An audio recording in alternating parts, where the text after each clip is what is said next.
Samedi 29 février prochain, ce sera la 3e édition de l'événement Relâche pas la pêche. C'est du côté de la plage Massawippi à Ayerscliff. Et pour nous en parler, nous avons avec nous le conseiller et membre du club de conservation du lac Massawippi, Stéphane Richard. Aussi avec nous, on l'entendra un peu plus tard dans l'entrevue, Maïté Quentin, agente de développement communautaire. On fera avec elle un bilan du défi château qui a eu lieu la fin de semaine dernière avec les plaisirs d'hiver.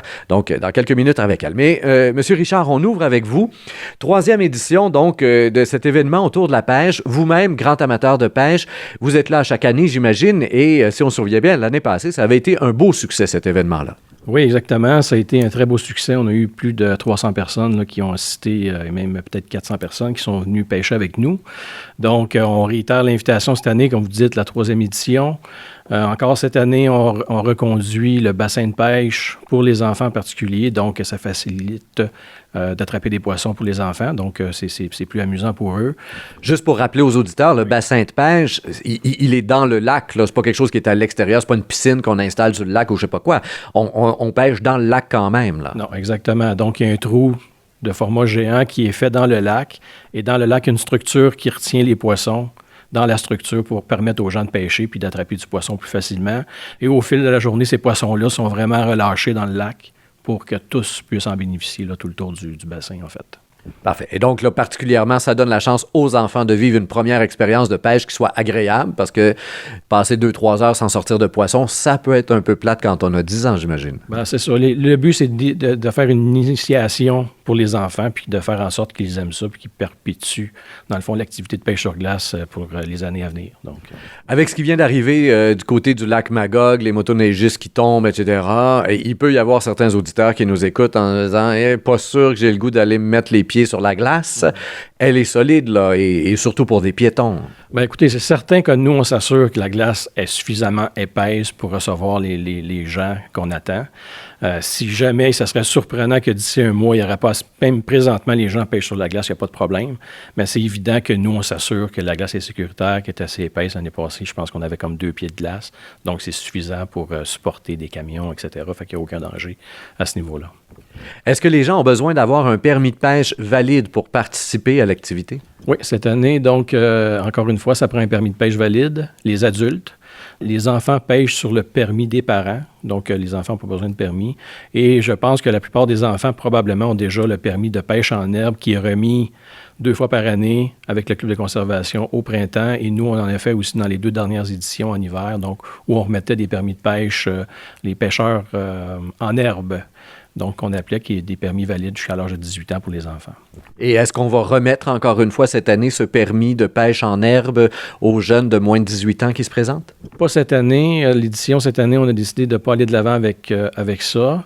Mais comme je disais tout à l'heure, les enfants pourront, je sais qu'à chaque année, le club de conservation au printemps, lors de leur activité de pêche, eux le font. Donc, les enfants du village auront l'occasion de pouvoir obtenir ce permis-là dans la prochaine activité du club. Parfait. Et donc là, pour l'instant, ils peuvent pêcher si leurs parents ont un permis. Permis qu'on se procure où, là? Si on arrive ici à Ayerscliff, on n'en a pas.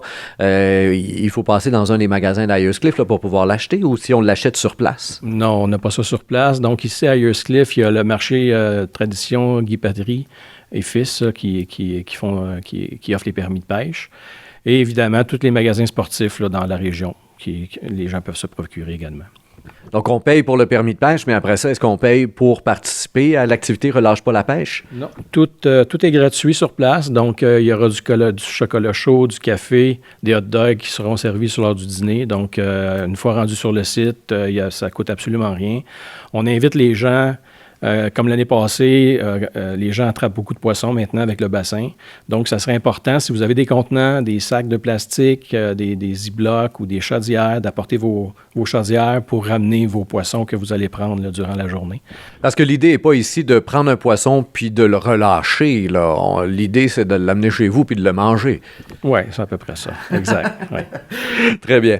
Et au niveau du stationnement, j'ai pas remarqué, là, je suis passé devant tantôt la plage Massawippi. Est-ce que ça descend bien? Est-ce que c'est bien déneigé? Est-ce qu'on risque de rester pogné en bas proche de la plage si on n'a pas des bons pneus pour remonter?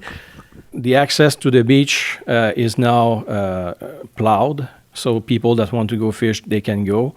The parking space are at the Collège Massawippi, and there will be a navette that will bring the people from the college to the fishing site. So there's no issue there. We know that the path is longer, so we thought that it would be nice for people to have access to a bus that will bring them on to the lake. Très bien. Alors, tout ça est bien organisé. Ça commence à 10h30 jusqu'à 15h. Est-ce que les cannes à pêche sont fournies pour des gens qui arrivent et qui sont vraiment néophytes dans le domaine de la pêche, là? Est-ce que tout est fourni pour pouvoir sortir du poisson? Oui, tout est fourni sur place. Les cannes à pêche sont données aux enfants pour pêcher. Donc, si vous n'avez pas d'équipement, vous venez, on va vous fournir l'équipement nécessaire pour vous permettre de pêcher. Si vous avez votre équipement, vous êtes les bienvenus de les apporter. Vous pouvez creuser vos trous aussi aux endroits que vous préférez, puis vous joindre dans le fond à la foule. Donc, on invite tout le monde qui en ont ou qui n'en ont pas de venir. Là. Tout le monde va pêcher, puis ils vont passer une belle journée. Il fait moins 40, on y va pareil. Il pleut, on y va pareil. Je vous dirais que ce n'est pas une chose qu'on a discuté encore. Par contre, on en discutera. Si jamais il y avait une situation où la météo ne nous permettrait pas de tenir l'activité, il y aura des communications faites là, sur le site Facebook de la ville, du club de conservation. On avisera les gens en conséquence quand arriveront. On s'approchera de la date, en fait. Je vois ici sur l'affiche, apportez vos chaises, vos chaudières, tasses isothermes et des vêtements chauds. Évidemment, si on veut passer une couple d'heures sur la glace, tout ça est important. Et on propose d'amener les tasses parce que vous disiez qu'il y a du café, mais idéalement, là, on ne fait pas de déchets, là. Yeah, exactly. So if we suggest to people to bring their own chair, bucket, like I said earlier, and isolated mug. So we serve coffee, hot chocolate. So if you have your own mug, the goal is to not create more garbage for the drink. So. Alors, tout ça a lieu, on vous le rappelle, chers auditeurs, le samedi 29 février, c'est de 10h30 à 15h à la plage Massawippi à Ayers Cliff. Comme je le disais en ouverture, on va maintenant se tourner du côté de Maïté-Quentin, un bref bilan de ce qui est arrivé la fin de semaine dernière, donc au tout début février. Là, on avait le plaisir d'hiver et à travers le plaisir d'hiver, la première édition de ce défi château de neige, château de glace, et ça a été vraiment emballant. Les gens ont participé avec enthousiasme. Oui, pour une première édition, on a même été surpris de la quantité de participation qu'on a reçue. On avait des juges même on en a parlé à la dernière entrevue, des personnes qu'on avait ciblées et qui finalement se sont désistées parce qu'ils voulaient participer. Ça a été une incroyable première édition avec 11 participations totales, puis des châteaux hors normes. Donc, on a vu des belles choses se construire. Et les plaisirs d'hiver eux-mêmes ont été un grand succès, puisque, évidemment, avec la température qu'on a eue là, pendant la fin de semaine, c'était parfait pour aller jouer dehors. Tout était vraiment parfait. L'équipe de bénévoles aussi, là, qui travaille en collaboration avec le conseiller Peter McCall, ont fait un travail incroyable, comme à chaque année, un travail colossal. Il y avait de nombreux participants. Les feux d'artifice étaient magnifiques. Donc, ça a été encore une belle réussite. Après autant d'années, c'est encore aussi populaire. Merci bien, Maïté-Quentin. Merci aussi donc à Stéphane Richard, conseiller, membre du club de conservation du lac Massawippi, amateur de pêche. Je vous le rappelle une dernière fois, samedi 29 février de 10h30 à 15h, relâche pas la pêche sur la plage du lac Massawippi, donc la plage Massawippi. Je vous invite à faire connaître l'événement et à faire circuler l'entrevue sur Facebook, Twitter et autres réseaux sociaux. Au microphone, Rémi Perra.